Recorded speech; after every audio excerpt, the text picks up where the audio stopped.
Hi, this is Ken Parker welcoming you to another episode of Common Ground, the policy roundtable where we bring together a panel with diverse views on issues of concern to Newton residents and try to hammer out some of our differences. For those of you who are new to the show, let me introduce the rules. First, I introduce a topic. Then we go around the table once with each panelist expressing a viewpoint.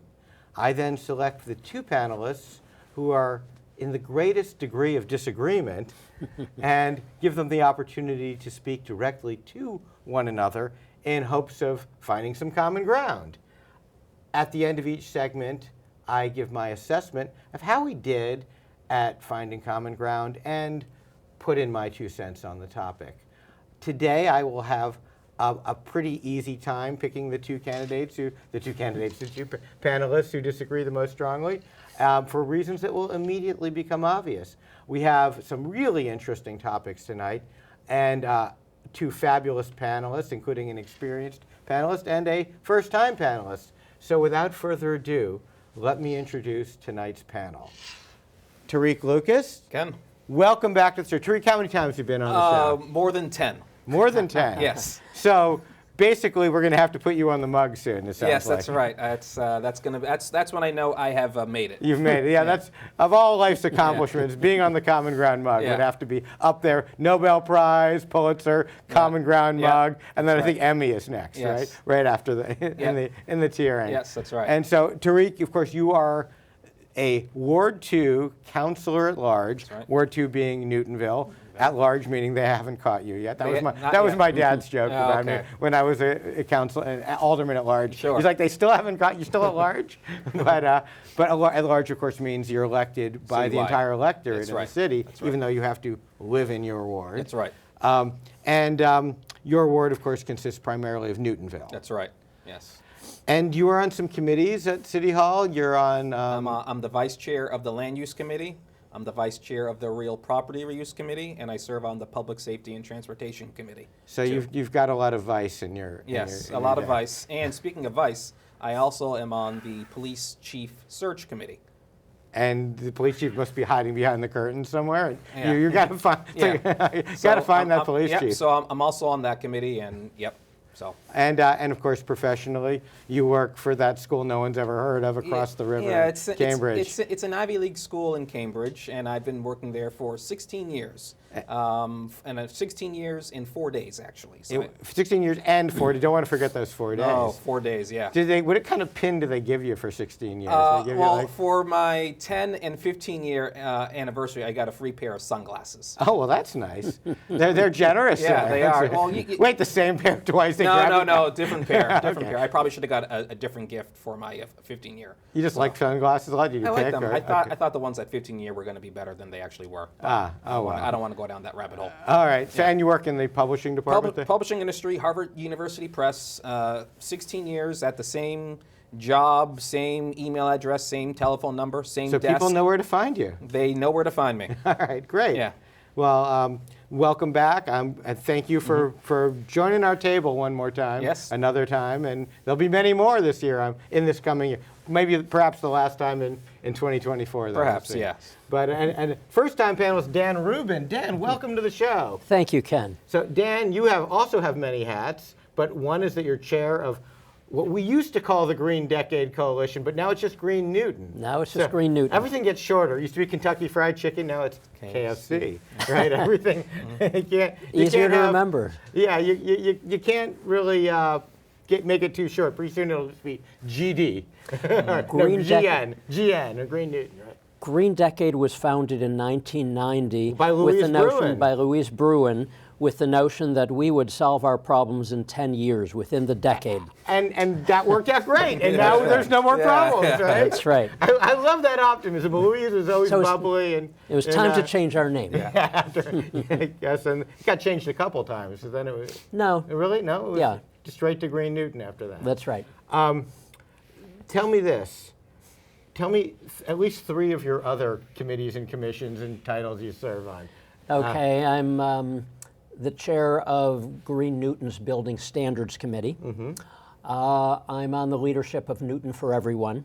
And my day job at the moment is I teach at Boston University. I teach sustainable tourism and sustainable hospitality. That's great. You both have a connection to one of the fine institutions of higher learning in the area. That's so right. many of the people who live in our fabulous city have some connection to one of those schools. If they're, doctors do, a lot of people, and of course, a lot of people were brought to Newton by going to school in the area. So Yeah. it's why my family moved here, basically, because my parents met as undergrads at Tufts. So Oh, okay. so it's a lot of gravity to our schools. Well, thank you for coming on the show, Dan.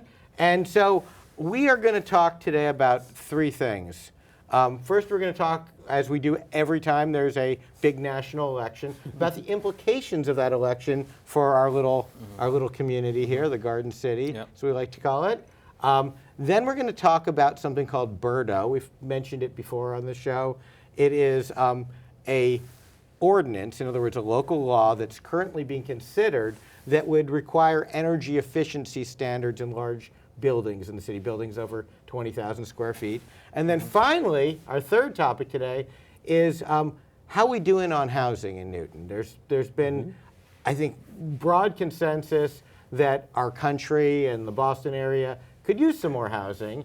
And so the question is, we passed a law last year on that topic, and the state passed a law, and then we implemented locally in the MBTA Communities Act. Plus, we've done a lot of zoning changes, and so the question is, are we making strides in the right direction on housing, and what could we be doing better? And of course, I, as I always do, will greatly oversimplify these complex questions with nice little things, framing, so that we can find some focus in a little bit, maybe. All right, so let's start out. I think our audience is aware that there was a national election last week, and in that election, we had a real turnover, both in the U.S. Senate and in the occupancy of the White House. So we're having a transition to a new presidential administration. The Republican Party will continue to hold the House of Representatives. They'll now hold the Senate and the White House as well. So there is going to be, obviously, a significant amount of change in national policy. We did a show 4 years ago when it was kind of a change in the opposite direction. And we did 8 years ago when the same individual was elected president, and we were talking then about what might happen.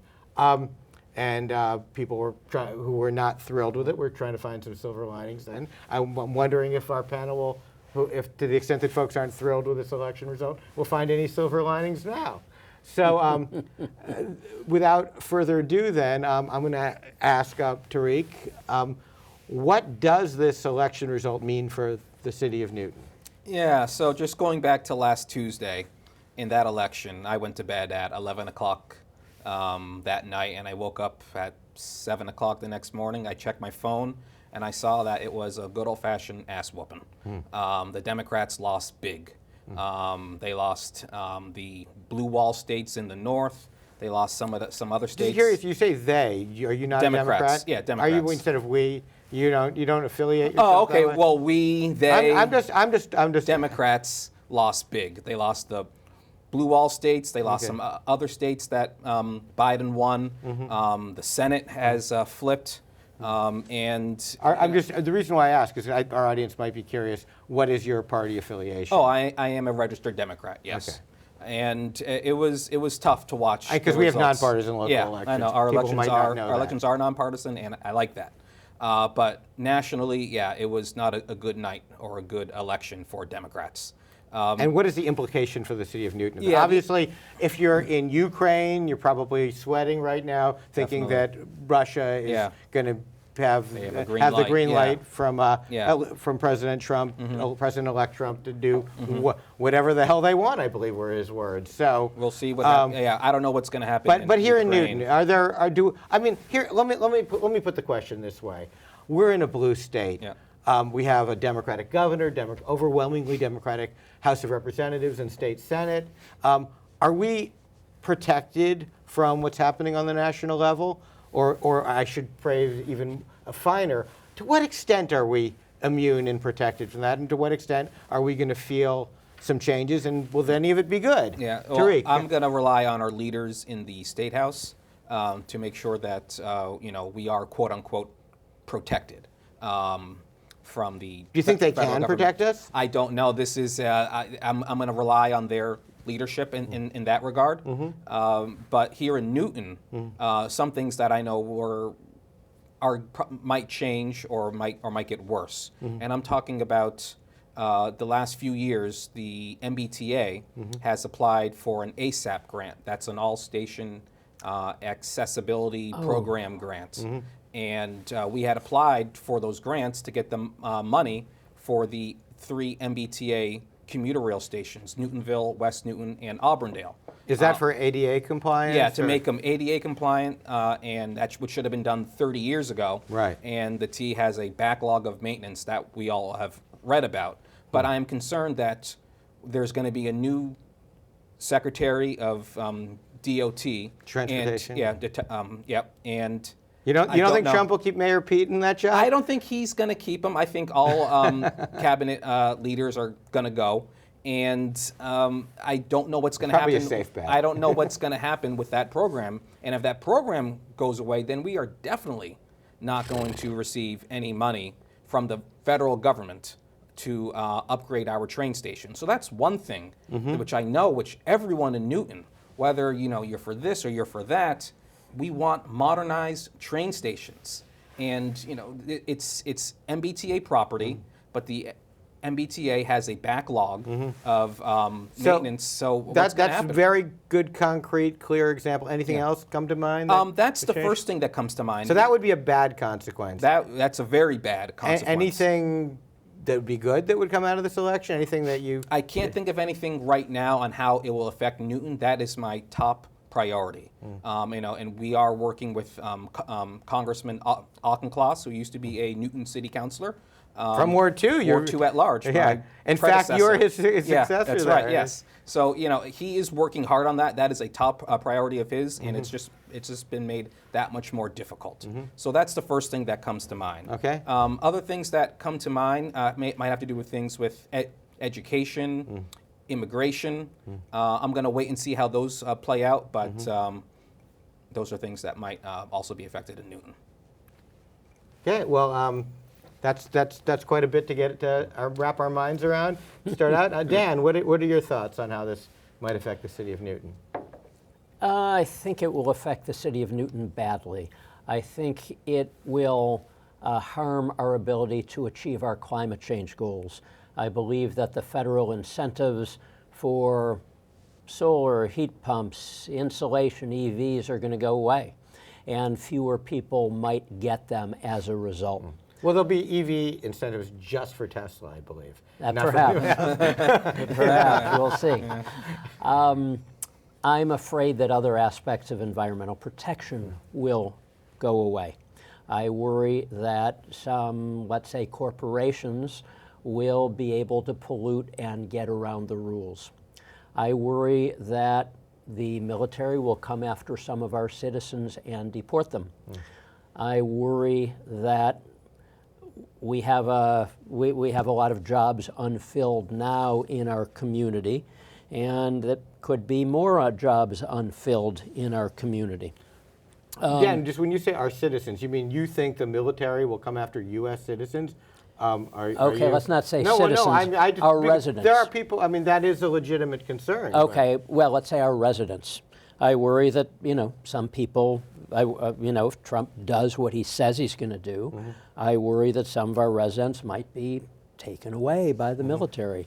And of course, that's horrible in itself, and it's also bad because some of them hold important jobs, jobs that we might rely on. I'm concerned that we might not have fluoride in our water, or that fewer people will get vaccines and more sickness will. I just announced today RFK Jr. is his pick for a Health and Human Services Secretary. So and he's very clear that he does not think that vaccine should be required. Right. I think his position, he said, is that if you want a vaccine, you should be able to get it, but it shouldn't be a requirement for attending school and whatnot, And which, of course, may defeat the purpose if you've got, anyway. I believe that'll mean that we'll have more disease in society. So, yeah, I also don't see anything good coming out of the Trump administration, but I hope democracy holds, and I hope we could change the composition of Congress in 2 years. Yeah, I agree with the panelists. If anything, I think that the situation is maybe even a little bit more dire than was articulated by my colleagues around this table, in that 8 years ago now, when Trump was first elected, we had the same conversation. And I said, well, you know, he's a developer, he wants infrastructure, maybe he'll moderate as president, maybe he'll build a lot of highways, maybe he'll build a lot of housing, maybe he'll, I have no illusions now about who we're dealing with. He's obviously easily manipulated, and the last person he talked to is often the one whose views he listens to. And unfortunately, he seems to be surrounding himself with some people of, I would say, lower caliber than the people, there were some people last time that might have been, I guess, guardrails. And I don't... General Kelly. Yeah, among others, as one of his many chiefs of staff. But,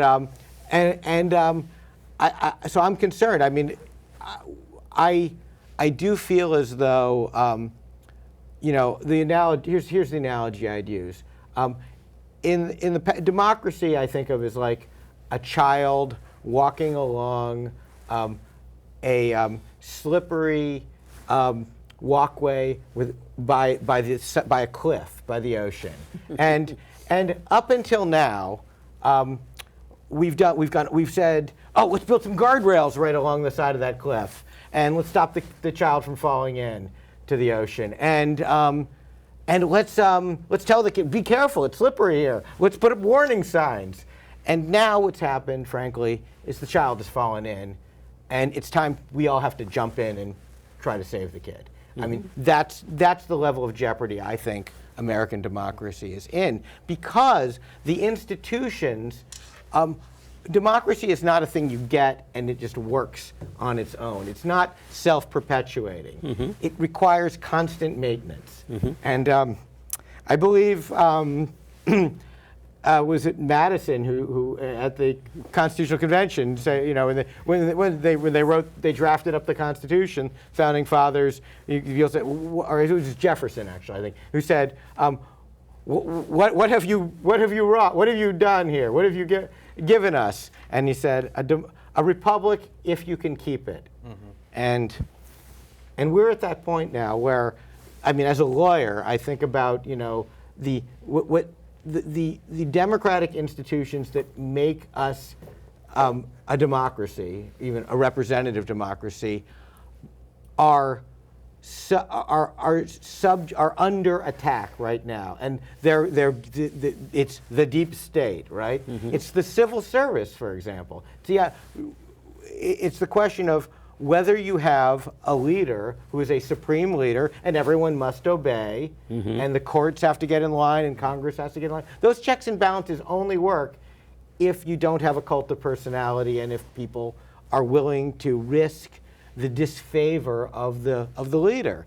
And I'm concerned that there will be very few people in this government willing to stand up and risk the disfavor and the retaliation of this leader. And what that will mean for policy is that whatever the latest whim is, if President Trump decides, we should get rid of all fuel efficiency standards, let's pass a law. Will Congress pass that? Maybe. Probably. Probably. If President Trump gets talked to by someone who says, yeah, I know I said I was going to send the issue of abortion to the states, but you know what? I've decided, I talked to someone who said it's really bad, and now we're going to pass a national abortion ban. Will that pass? So I guess where I may disagree to some extent with Tarik is Tarik says, let's look to our leaders in the state to protect us. I think they will try. I think they will. But I don't know that they'll have the ability. There's something in the Constitution called the Supremacy Clause, meaning that the federal government's laws trump, if you pardon the use of that word, the state laws. And so if there's a national abortion ban passed, it doesn't matter what we do in Massachusetts. And you know, we are part of a community, a nationwide community. So it's not like pollution, air pollution doesn't go, oh, I'm at the border of Massachusetts. They're a blue state. There's no blue wall separating the atmosphere or the rivers that flow across state lines. And as Americans, we like to enjoy visiting other states. So if Colorado's a blue state, that doesn't mean that the pollution from the next state over won't reach it. And I really fear for future generations that want to enjoy our open spaces. And frankly, climate change is going to be, I mean, we're going to talk in a minute about this and what we can do at a local level. And it's very admirable that we are trying to do things at a local level. But what we need at a national level is a level of attention and effort like rebuilding Europe, like after World War II, or like fighting the Nazis in World War II. We have a cataclysmic level problem in climate change. And frankly, even with Democrats in the White House, haven't done nearly enough. And you know, if you look at where we are compared to where the goals are that have been set, we're not even on track now. And so my fear is we're going to get so far off track that the permafrost is going to be melting, and even the most pessimistic estimates of how fast temperatures are going to rise, and are going to look optimistic in a short time if we can't, as Dan says, get Congress back and get the country back on another track quickly. And it's not going to be easy. And the reason why I think it's not going to be easy is I think there is a sense in this country. I mean, we got an ass whooping, as Tarik says. Yep. And the reason why we, and I don't say they, I say we. Okay. We got our asses whipped, and I'm a Democratic Party official on the state level. I'm a member of the Democratic State Committee. I think is because people weren't interested in what we were selling, which was Republican light. We ran a campaign of tax cuts for small businesses, and what we didn't do is address the fundamental problem that, and when I was knocking on doors in Scranton, there is a fundamental problem, which is money has gravity. And what I mean by that is there's been an increasing concentration of wealth in this country. Some people are doing very, very well, but there are people in this country who are struggling with the basic necessities of life. And they say, wait a second, how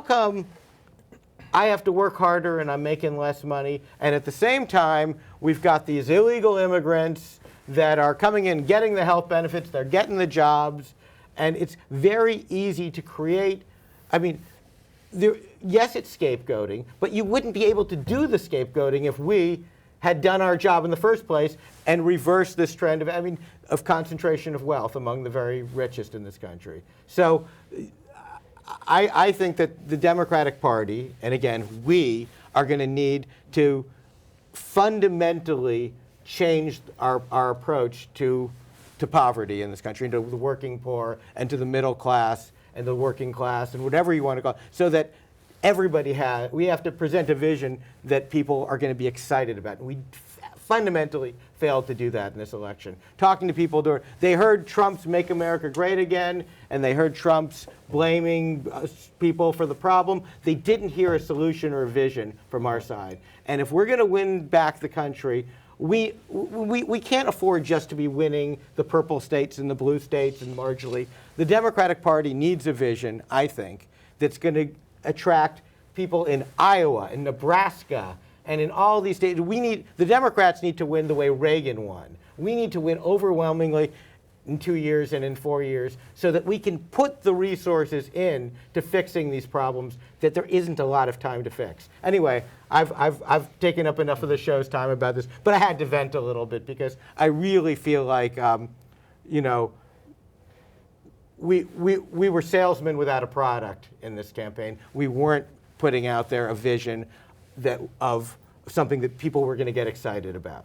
and taking the blame for what, and people say, well, both parties have been bad for us. Well, you Democrats have actually been pretty good on the health care thing and been pretty good on the minimum wage. Healthcare. And been pretty good. I forgot to mention healthcare. Yeah, there could be a full repeal of Obamacare. There absolutely, there could be all kinds of cataclysmic consequences, but the part of the problem is we've done some, but we haven't done nearly enough. It's why, by the way, a lot of the Bernie Sanders supporters in 2016 went and voted for Trump, because they understood that he was talking about this fundamental inequity that had been, and Trump resonated with those voters. Yep. We need those voters back and more, is my view. Anyway, let's move on. So I think we've got common ground more or less on this. But I'd like to move on to our second topic, which is, if the mantra of the environmental movement is think globally, act locally, we are trying in Massachusetts, and in particular in cities and towns in Massachusetts, to do something to combat climate change. Obviously, we can't do everything at a local level, but we can do some things. And there are, among the sources of pollution and carbon emissions that we are dealing with are obviously industry, factories, cars, but one of them is buildings. And buildings are burning fuel primarily for cooling and heating. And so there is an effort in, so far it's been passed, I believe, in Cambridge and Boston, and I know they're considering something in Watertown. And we've got something that's being considered in Newton called Berdo, and what it basically is a minimum standard that will be phased in over time for energy efficiency of large buildings. Now, we've already passed for new construction, required electrification, and major renovations. And major renovations, new construction and major renovations. So this Berdo proposal, which has been pretty broadly supported in the community, but the devil is always in the details, right? Always. And so one of the details that people have been talking about is how aggressive the timetable is. Another is who's included. And with respect to that, there's two types. There's how big a building has to be included, and then there's also what type of building. And as I understand it, the mayor who originally proposed this proposed it to apply to both residential and commercial. And then in response to some concerns that she heard, withdrew the residential piece, saying we'll deal with that in a second round next year. So the question is, and now I guess some members of the city council are saying, let's not wait to include residential. And again, this applies to buildings of 20,000 square feet or more. Let's include residential right away. So my question to the panel will start out with, should we include residential right away? And then we can go from there and talk about some of the other pieces of it. But I'm going to let you, Dan, I know you've been very involved in this, describe a little bit of the time frame and what's involved here. So Berdo is an ordinance that will require buildings over 20,000 square feet to hit net zero by 2050. In other words, they have to get off of fossil fuel for heating, hot water, clothes drying, and cooking. When you say net zero carbon emissions? Well, let's say zero carbon emissions. They have to get off fossil fuel, no fossil fuel burned in the building. But just to be clear, what if they buy electricity from someplace that's burning fossil fuel to generate the electricity? Are they allowed to do that? In Boston and Cambridge, they addressed that. In Newton, we decided not to because we feel the grid is going to be there anyway. In other words, we have a goal in Massachusetts of achieving a fossil-free grid.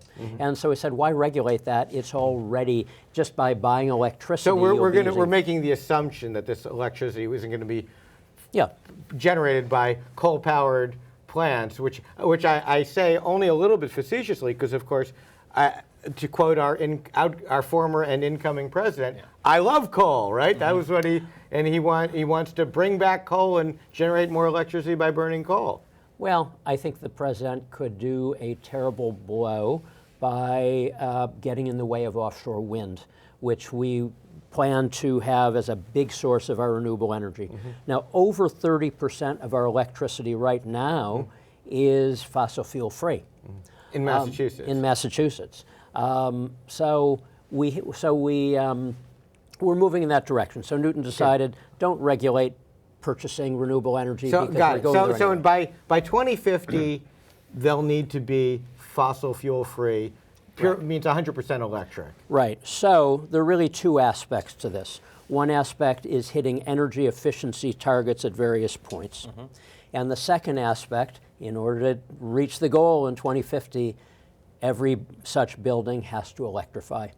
Every such building has to go from, has to convert, if they're using natural gas now, and most are, or oil, then they have to convert to heat pumps, heat pump hot water. And when do they have to do electric this cooking. by? By 2050. But aren't there some intermediary goals for different sizes of buildings? The intermediary goals could achieve by becoming more and more energy efficient. Right. So, and the larger the building, the sooner it has to achieve certain tiers of efficiency. Is that right? Yeah, that was right. Yeah, Okay. it's 100,000, I think, square feet. It's by 2027. Is the first. They have to hit the reporting first metric, goal. The first So there's metric. 4 goals and 4 levels Yeah. of size. So the biggest buildings have to get the most. They have to hit the first goal sooner. 2027 for the biggest. Not until 2030 for the ones that are just barely over. And 20,000 let's be square clear that the earlier targets, some buildings have achieved them already. They're not terribly difficult targets. And as you become more energy efficient, particularly when you pick the low-hanging fruit, the payback on those investments is very good. So a lot of buildings won't have to do much of anything until 2038. You mean the newer buildings? No, I mean even the older buildings. Okay. And so, because we've seen a lot of energy efficiency improvements over the last 20 years, just by changing their light bulbs So- to the required LED bulbs, they've saved a lot of energy. Here's the argument as I've heard it in terms of this issue that I'm trying to Sure. frame, which is, yes, climate change is a very important issue, but another important issue is housing. Housing is very expensive. Absolutely. And if we add further burdens on the housing sector, we're going to drive up the price of housing. Thus, we should exempt housing, at least for the time being, until we can figure out a way of doing this in a way that won't drive up housing costs. I don't know if I'm exactly characterizing the argument, but that is one of the, I believe that's part of the Chamber of Commerce's argument. I know because I get their email newsletter for not including housing in this first round. So my question is, do you buy that argument? Do you think is housing more important right now than climate change, or should we should we try to do it all at once? I don't think Berdo's going to have a huge effect on housing costs. So I mean, I it's guess a if you were a member of one-time. the city council and you could vote on this, would you vote on amending the mayor's proposal to put the residential back in other words? I don't understand the politics and why the mayor wants to put this back for a year. She may have a very good reason. Whether it passes in 2024 or 2025 is a small concern to me. What I care about is that it passes. We have a climate crisis. So why apply it to residential though? I guess is the question. Why apply to residential? Because we have a climate action plan and that says we need to hit as a city net zero by 2050, and this would go against that plan. We have a climate crisis. Okay. Well, let me ask you the obvious dumb question then. Sure. Why are we exempting buildings less than 20,000 square feet if we have a climate crisis? Why not require all buildings of any size to be part of this? One group at a time. We need to address buildings Well, over if it's one group at a 20,000 square time, feet. why not commercial first Well, and then residential? Right now, we're offering a lot of carrots to all building owners. What we're saying is we're also going to have sticks for buildings over 20,000 square feet. I do think we need to address building. We have to Why address 20,000 everything. square feet? Why is that the size that gets? Perhaps you could answer that better than me. I don't know why they selected 20,000. That's kind of a magic number in our zoning ordinance. Anything over 20,000 square feet, for example, automatically requires a special permit. Perhaps that has something to do with it, but it very well could not. So, but I am not on the zoning and planning committee. But the whole city council has to vote on whole this. city council has to vote, So, Tarik, yeah. what is your position? Should residential be put back in, or are you with the mayor on this, So I am with, or a third position? Yeah, so I am with Dan on most, and with respect, with most of everything that he said. I have major concerns on the residential inclusion of Berdo. And it's the elephant in the room. It's the costs. It's the costs for property owners, which will then pass on those additional costs to the tenants and other tenants of the buildings. We saw a presentation from the city's consultant about including residential, and they were going over the numbers and how it's not going to adversely affect the cost of housing over the long term. We also saw a different presentation from the Chamber of Commerce and a large property owner here in Newton, and they said the opposite. Mr. Capasso? Capasso, yes. And they said the opposite. It is going to increase their costs, which they in turn will pass on to the tenants of their buildings. And, we all know housing in Newton is incredibly expensive, as it is throughout the region. Why would we want to make housing even more expensive in Newton? I have not heard a good reason why, because I think the cost of the housing is going to go up, and it is going to adversely affect the people who are just making ends meet to stay afloat, to live in this wonderful city that we call Newton. Two thoughts. One thought is that it would only, when it was reviewed, the increase in rents that would happen again towards 2020, towards 2050, would be about 4%. Another way of looking at that, however, is that who's going to bear the cost? The landlords, I believe it's the landlords, and that's not good. I don't want to burden them, but I believe it's the landlords, it's the owners, not the renters. And the reason is they're already getting as much as they can for their property. So if they could, for a 2-bedroom in Newton, if they could get $3,000, they're going to do that. You think you can get a 2-bedroom in Newton for just $3,000 a month? I made it up. I don't think you might get a studio these days. I don't know. Maybe. I don't know. But also, I mean, it's a big cost. It's also a one-time cost. You convert, you're done. Yes, I think it's a burden. It's a burden. When we don't address climate change, the burden all falls on to our young people who will face the worst of climate change.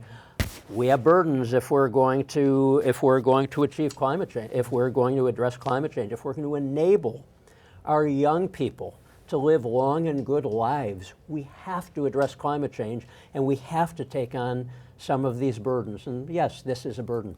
But I mean, again, this gets back to my question before, Dan. Most of the buildings in Newton are single and 2-family houses, the biggest. Why in the world would we be exempting them?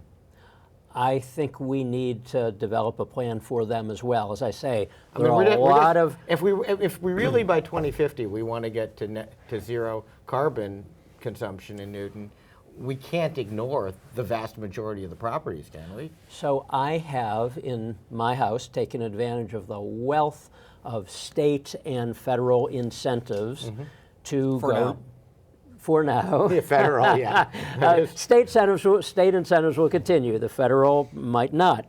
But I have taken advantage of them to install a heat pump and Right, to weatherize my house. And presumably buildings So there are a lot over- of carrots. Right. So buildings over 20,000 square feet can do that voluntarily now, though.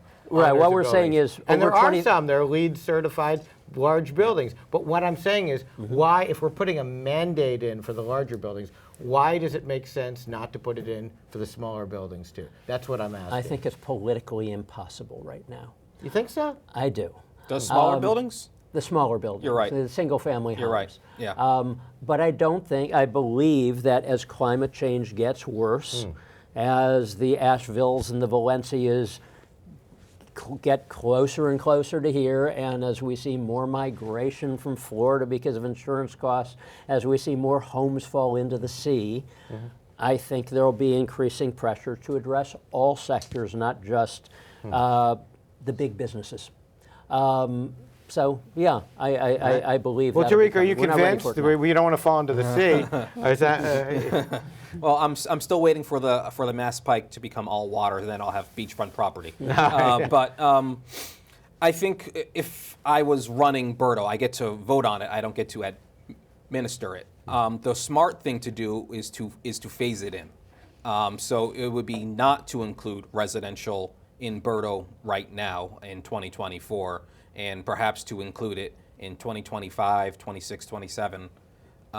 Let's see how the non-residential properties over 20,000 square feet go, and then potentially phase in residential.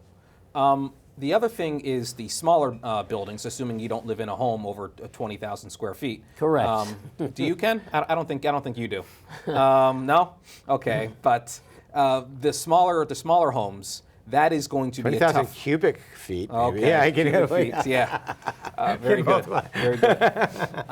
But to the smaller homes, the single and two families, that will be very difficult to convince the homeowners of Newton, the renters of Newton, to have that in the ordinance, in the Berdo ordinance. I don't know if Cambridge and Boston have included the smaller buildings in theirs, but I would pump the brakes on that for now, and let's see how the non-residential buildings go first. You know, do we have enough staff in City Hall to make sure that the larger buildings are in compliance?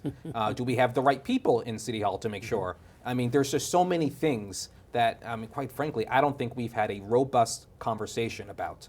Then we have to do your planning department community meetings with respect to Berdo. You have to educate the public and potential buyers. This is what you're getting into. And Jim? I would just, non-residential, let's see how it goes. That's all. Let's see how it goes. And I hope it does work. I hope you are right and the costs don't skyrocket. But, you know, there's only one way to find out. And let's just phase it in. Until I was just going to say, until the electrification is required towards 2050, costs won't skyrocket. If you make your building more efficient, again, there's a good payback. You'll save a lot of money on your utility bills. Of course. Yep. Electrification is the challenge. Electrification, not for new buildings, and we've already passed the ordinance. It's electrification for existing buildings. That's the challenge. And building owners have a long time. We have like 20 years to plan for that. Sure. They could wait until they need a new boiler anyway or a new chiller anyway. So yes, it is a burden, but it's not like it's going to hit immediately. And it's going to have to be, and you are right, it has to be, the boiler has to be replaced at some point anyways. Right. So yeah, that I completely agree with, yeah. Well, all right. I want to leave some time to talk about housing in a minute, because I think That's we'd all not agree. controversial, is it? I think it's a topic that we all care about and may have slightly different perspectives on. We all live in a house. Yes. Fortunately, yes. Common ground. Yes, right. But before we get to, I just want to put in my 2 cents on this. First of all, it sounds like we don't quite have we have common ground on the need for the ordinance, but maybe not the timing and the details. Although Dan's comfortable waiting a year, doesn't want to wait much longer than that, it sounds like, for the residential piece. Tarik wants to see how things go, it sounds like. I have a slightly different perspective, which is, let me tell an anecdote from my recent experiences campaigning for Vice President Harris in Pennsylvania. Knocking on doors in Scranton, I heard from more than one person saying, hey, wait a second. My kid had to work their way through trade school to become a plumber or electrician. Nobody helped them with that. Then you've got these kids who went to these expensive colleges, took out loans, now not even means tested. If they're getting the loans or get wiped out, doesn't matter if they're making $1 million. They went to law school. A portion of the loans wiped out.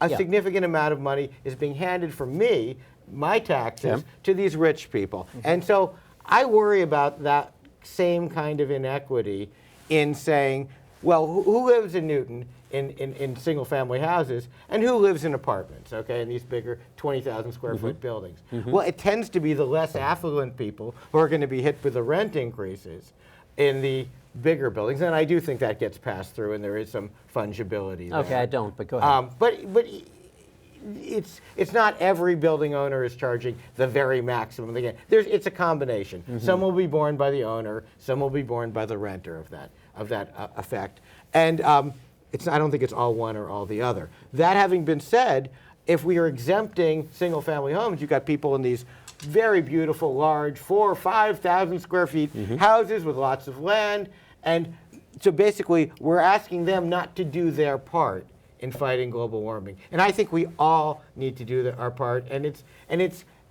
like, it reminds me of the thing like where we were talking about years ago, when we need to raise taxes to pay for infrastructure, for roads and bridges. And I believe it was Barbara Anderson, the head of the Citizens for Limited Taxation Group, who said, well, if you want to pay more taxes to pay for this, we'll add a checkbox on the, you can pay more taxes if you want. That is, Dan, it sounds like your solution for residential. So what are you suggesting? I'm suggesting if you're going to do residential, you do all residential. You don't just do the rental buildings. You got to do the single families, like my house. You got to make me do it too. And anyway, that's saying we'll do nothing because I don't think can't so. pass I such think an I think ordinance. it's time. I think the time has passed where we can afford to talk about the old politics. I think we need to invent a new politics. We need to lead, and we need to explain and educate, and I think we can get, if you can't get that passed in Newton, frankly, the whole country is screwed. I think we can get it passed. I wish you were right. I think we can, but I think we need to say, we need to fight the hard battles now, because it'll be much harder later if we defer the battle. I think we need to keep racking up wins every year. Okay? And this is a big chunk, and it's an opportunity to do it. And yes, we will need to address all buildings sooner rather than later. I think 2050 will be too late, frankly. But anyway, You could be right. But another thing is, you guys really don't want to talk about. no, and that's just one last. If I could Okay. get in the closing comment, right. is, and I said it before, it's my show. it's Go ahead. enforcement. Tarik. And its enforcement. You can pass all the ordinances in the world in Newton, and if there's no one there to enforce them, and we don't have enough personnel to do the enforcement, the ordinance becomes worthless. It's almost like that I think pesky leaf blower ordinance. I think- We have the ordinance on the books, and it's violated constantly. So, But the Berdo staffing is in the plan. yeah. Okay, I think we have common ground that if it's the law, people should follow the law, right? People generally Yeah, agree I with wish, that. yeah. I mean, although I've got to say, now I'm going to digress. I remember during my time on the city council, I had people come in and say, you know, darn it, I'm so upset that they're letting the dogs off leash by Crystal Lake. And then the next week, the same person would say to me, I can't believe the police are enforcing that you can't swim on the side of Crystal Lake. Like, you can't pick and choose. Yeah. As a society, we've got to all say, even if I don't like a particular law, that I'm going to follow all the laws and not be like, oh, I think I want to swim from the side of the lake you're not supposed to swim from, but I'm still going to want you to. And by the way, there were other people who said the exact opposite, right? They wanted the you know, how come I can't let my dog go for a swim? But those people are on the wrong side of the lake. You know, it's the hypocrisy is startling sometimes, and people just the sense of entitlement and that laws shouldn't apply. Yes, so I agree with both of you that if this is the law, we should definitely enforce it.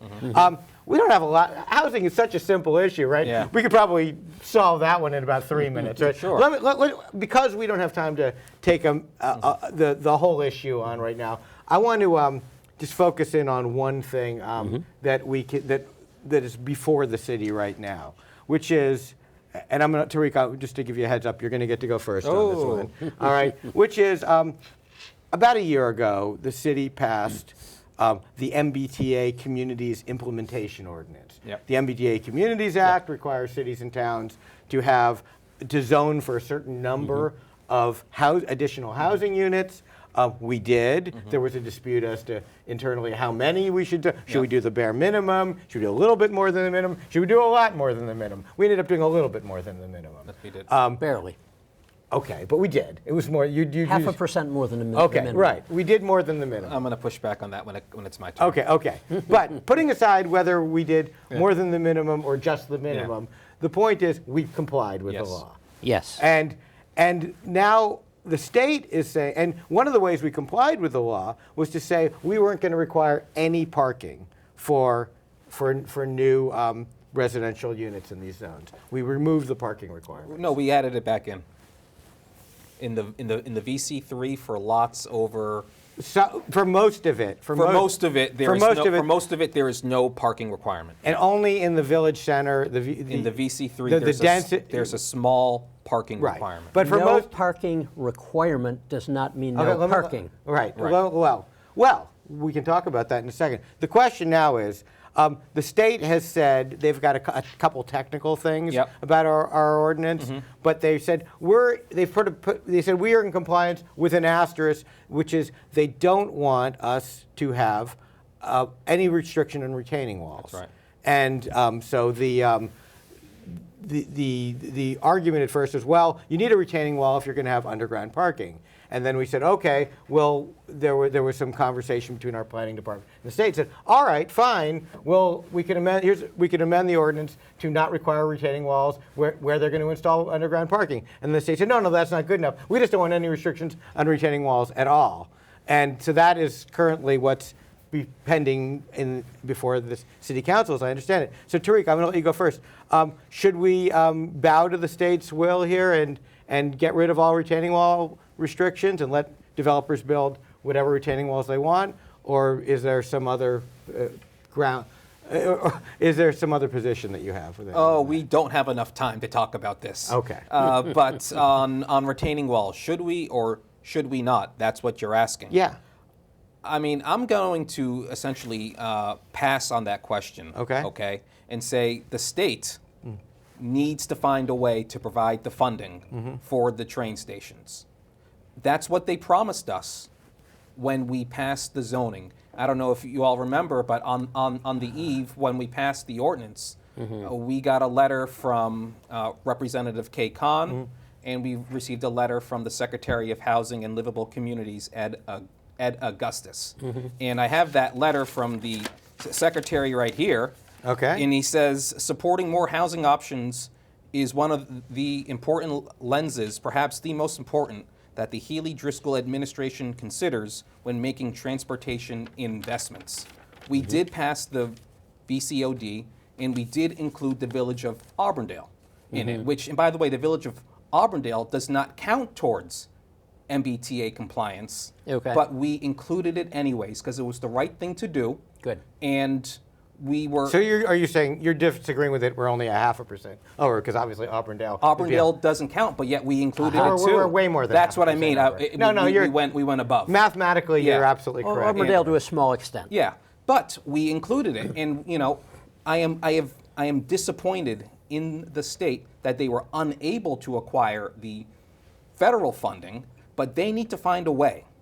They really do need to find a way, because you can have the housing, all the housing and the zoning in the world. But if you don't have a way of moving people around the greater Boston area, then we're contributing more to the climate crisis, because folks will need to get into cars to go to work downtown. And it's a problem in Newtonville. I live in Newtonville.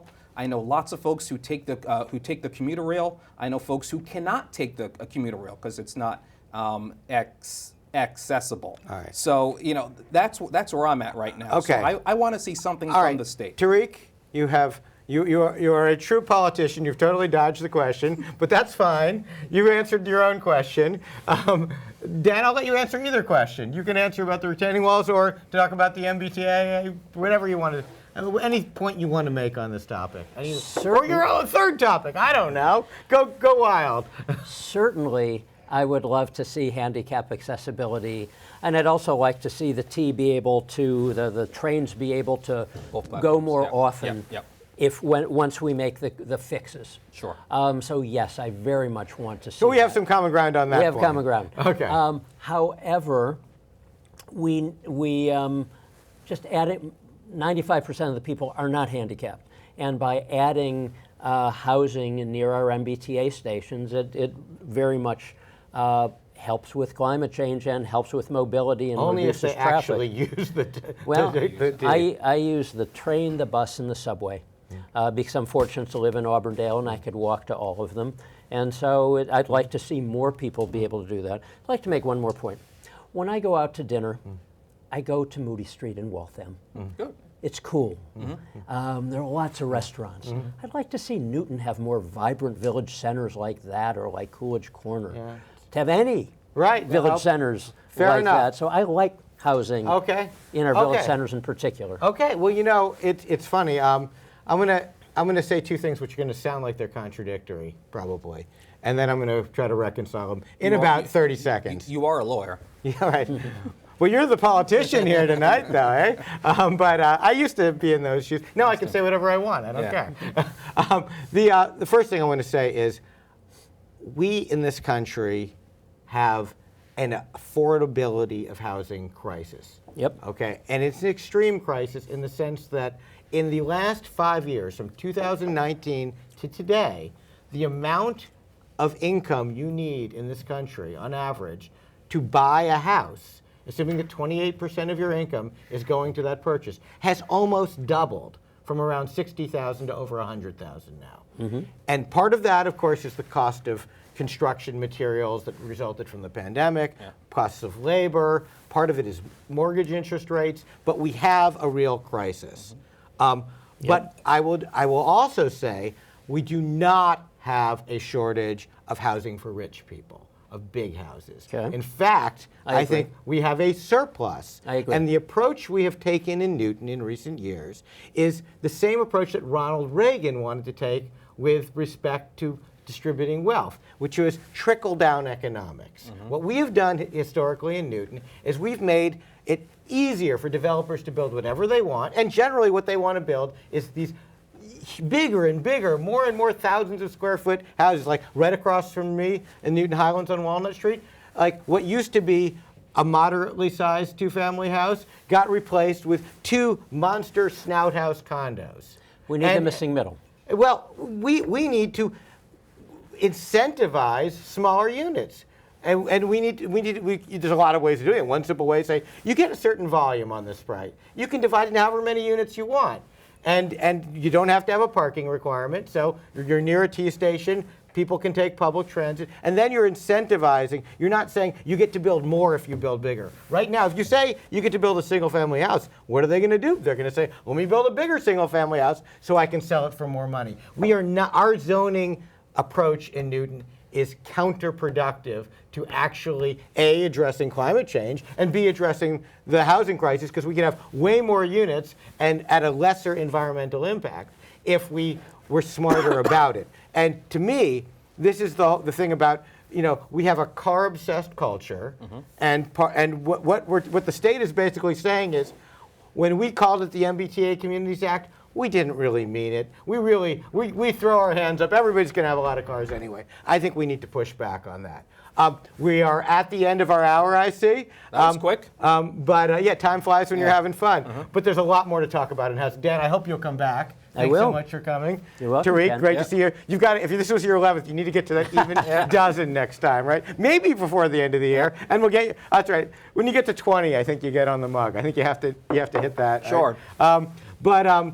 We have, as I always say, in a country where we have the media under fire, being basically, well, you know, we have a president-elect who basically says he wants to shut down ABC News. We have a wonderful institution, which I hope continues in public access television and New TV, which is available, of course, to anyone on the internet, and also for folks who have cable through their cable boxes. So thank you to the wonderful folks at New TV for making this show possible.